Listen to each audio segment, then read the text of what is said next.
Você sabe que é anatema? Nos dias de hoje, atuais, o uso do vocabulário anatema está quase desaparecida. Hoje iremos falar sobre a compreensão e o significado da anatema na literatura bíblica e nos tempos mais recentes. Vale a pena conferir a evolução dessa palavra, desse vocabulário anatema.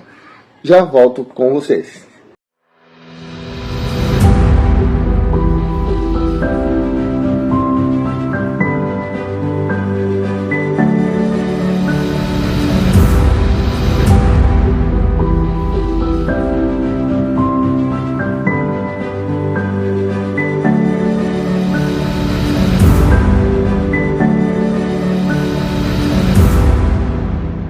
Paz e graça, estamos de volta, famílias! Como vocês estão? Eu estou bem e espero que todos também estejam. Aqui estou eu, mais um dia, pela misericórdia do nosso Senhor Jesus Cristo.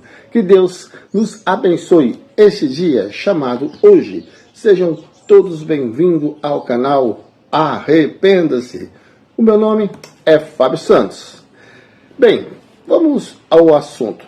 Anatema significa etimologicamente oferenda, mas no seu uso principal indica o significado de maldição no sentido de condenação a ser colocado de lado ou separado, cortado do seu ambiente, como se corta um membro de uma comunidade de crentes, de cristãos.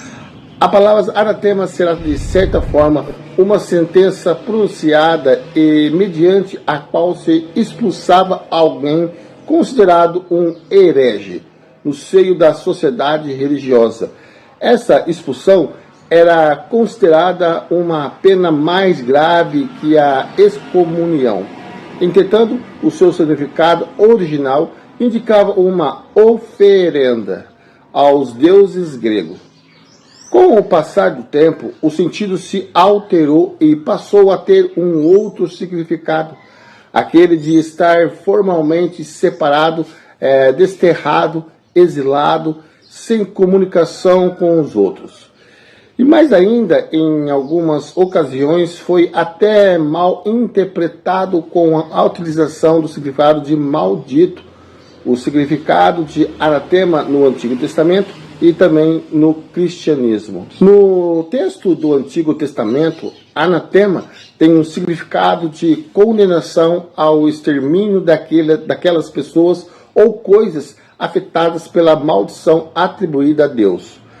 Com o cristianismo, passou a significar maldito ou considerado aquele que está fora da igreja. Tratava-se da máxima punição imposta aos pecadores, não somente de ficarem excluídos dos sacramentos, mas também destinado à condenação e ao fogo eterno. Já no Novo Testamento, nos escritos do apóstolo Paulo, é usado uma vez em conexão com Maranata, significado a vinda do Senhor. A combinação dessas palavras significa separação até a vinda do Senhor, em outras palavras, sendo entregue a ele, que está lá em 1 Coríntios 16, 22. O apóstolo João, em Apocalipse 22, 3, diz que na Nova Jerusalém não haverá anatema. Isso pode ser entendido de duas maneiras, dando a palavra e o significado. Primeiro, não haverá nenhuma elevação ao julgamento de Deus, pois esse julgamento já foi realizado. Segundo, não haverá nenhuma dedicação especial a Deus, pois todas as coisas serão as coisas santas de Deus, assim como a luz de Deus ilumina tudo, que está em Apocalipse 21, 23. Desde o tempo do apóstolo, o termo anatema passou a significar uma forma de extrema conhecida como excomunhão. A primeira instância registrada da forma está no Concílio de Elvira, E depois disso tornou-se o método comum de eliminar os hereges, por exemplo, o Sínodo de Gangra, e declarou que o maniquismo era um anatema. Ciro de Alexandria emitiu 12 anatemas contra Nestório, em 431 do episódio.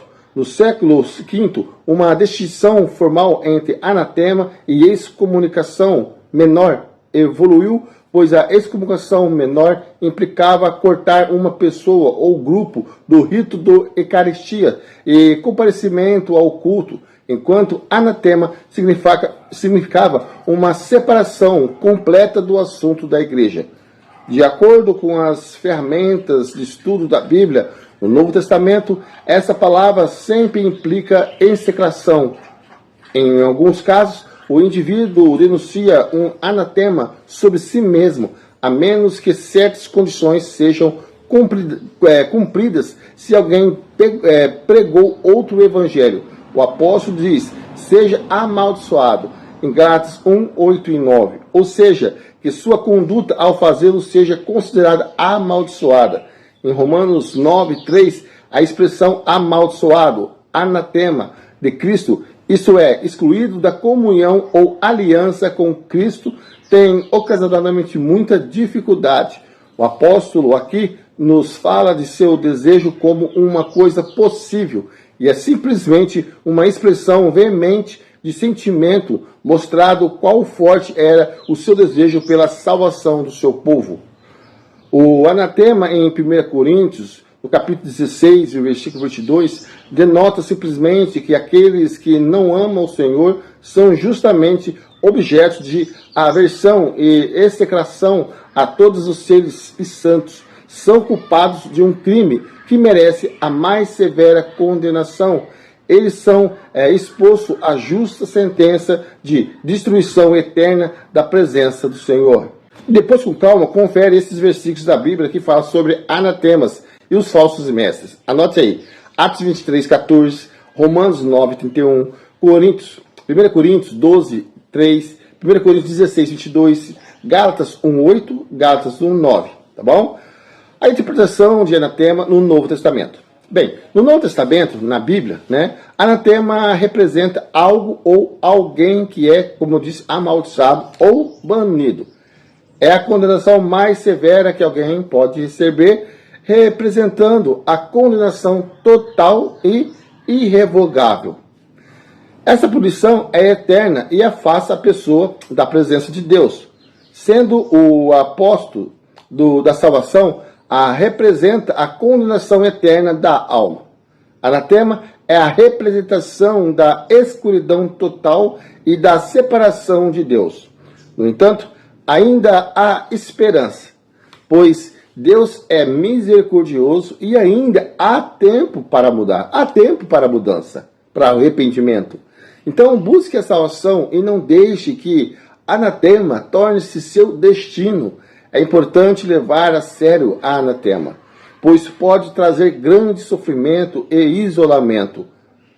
Há práticas que podem ajudar a remover as maldições, como confessar os seus pecados e buscar a orientação de um líder de confiança, que hoje está, infelizmente, um pouco difícil, e que seja experiente e espiritual.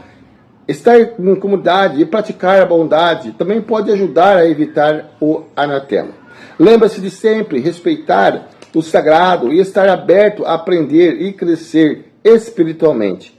A explicação sobre o significado de anatema na Bíblia é que se trata de uma maldição, um tipo de excomunhão proferida por Deus ou pela igreja que afasta a pessoa da comunidade religiosa.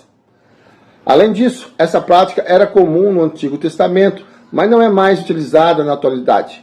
O fato verdadeiro é que a palavra anatema aparece algumas vezes, como foi dito, na Bíblia, como eu já mencionei. Embora o anatema possa parecer severo e condenatório, é importante lembrar que a Bíblia também ensina o perdão, a restauração. Em 2 Coríntios 2, 6 a 8, Paulo incentiva a igreja a perdoar e consolar um irmão que havia sido disciplinado anteriormente.